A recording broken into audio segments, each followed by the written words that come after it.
Greetings, everybody. It's me, Medicine Woman Cat. I'm back with another video, and I haven't done these types of videos in a while. But today, what I really want to discuss with you are some ways that you can begin to attract a different type of partner than the ones that you've been attracting. So what I want to talk about is the basis of all successful romantic or love relationships, and that is self-love. So without self-love, we can't actually attract the highest vibration of love in another person, because we are still in either survival mode, self-abandonment mode, or denial, or some other form of restriction that we are more than likely placing either consciously or unconsciously on ourselves. So when we begin to unravel the wounding that is causing us to be drawn to certain types of individuals, and you guys know what I'm talking about, I don't really have to go into much detail if you've been watching me for a while and other people who talk about this type of content. But once you have moved into the space of recognizing what you need to do in order to be a better person for yourself, this is self-love, self-respect, this is boundaries, understanding what you deserve and not settling, learning how to communicate, how to work with your relationship style, your attachment style. Nobody said this was going to be easy or not work, but it is worth it. So once we begin to unravel the things that are causing us to be attracted to the wrong individuals, we begin to elevate and emit a frequency into the universe that says, I'm ready for more. I'm ready for better. I'm ready for more aligned, right? So this is when we start noticing a change in the people who are drawn to us. I want to also get into some of the traits that once you do attract a high vibrational or divine counterpart, there are some issues that sometimes typically come up in these type of divinely orchestrated relationships. And sometimes there are age gaps, sometimes there are cultural or religious differences, sometimes there is a distance, meaning different countries, different cities.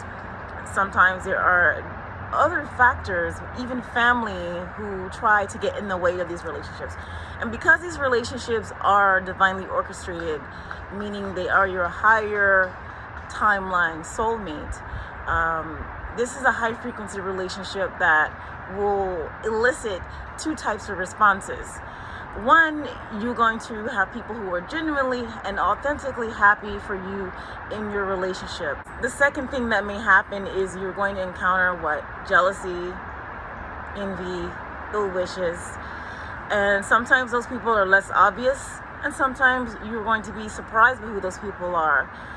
Nonetheless, you're going to continue on in what you're doing. Most high vibrational, high frequency romantic relationships are soul connections that are ancient, and they don't always have to be romantic, but we're talking in the space of having a soulmate who is also high vibrational, high level, and also romantic at the same time. So this is this specific topic. A lot of you may relate to this as twin flames or mirror souls. You don't have to. These are just labels. Energy is energy, and every relationship has its own energy, its own dynamic, and its own destiny. So, that said, high vibrational, divinely appointed mates usually walk in a particular purpose in their life, and when they come together, they more than likely join forces. These are two powerful forces coming to create a joint force, which is very powerful. And so, when you're walking in the world in that energy, it's very potent, and sometimes we don't always receive, we're not always well received the way we want, but don't deter you from that. You've met this person for a purpose. You're both walking in your mission on this planet together in love, hand in hand, side by side. High frequency relationships, there's nobody dictating to the other, there's no one ruling the other, there's no one doing any of that thing. So Be grateful that you found this, if you found this, and if you are in the process of unraveling your wounding to the point to where you can attract better. I want to invite you to join me in my high vibrational love and sacred union workshop here in Lithonia, Georgia on March 29th. We will be exploring these topics and more and doing a deep dive. This is for singles and couples who are interested in learning how to cultivate some of these practices that will lead you to attracting a high vibrational relationship in your life. It's limited seating. I'm going to leave the link in my bio if you want to sign up and reserve your spot. I will see you there. I'm so excited about this. Peace and love to you.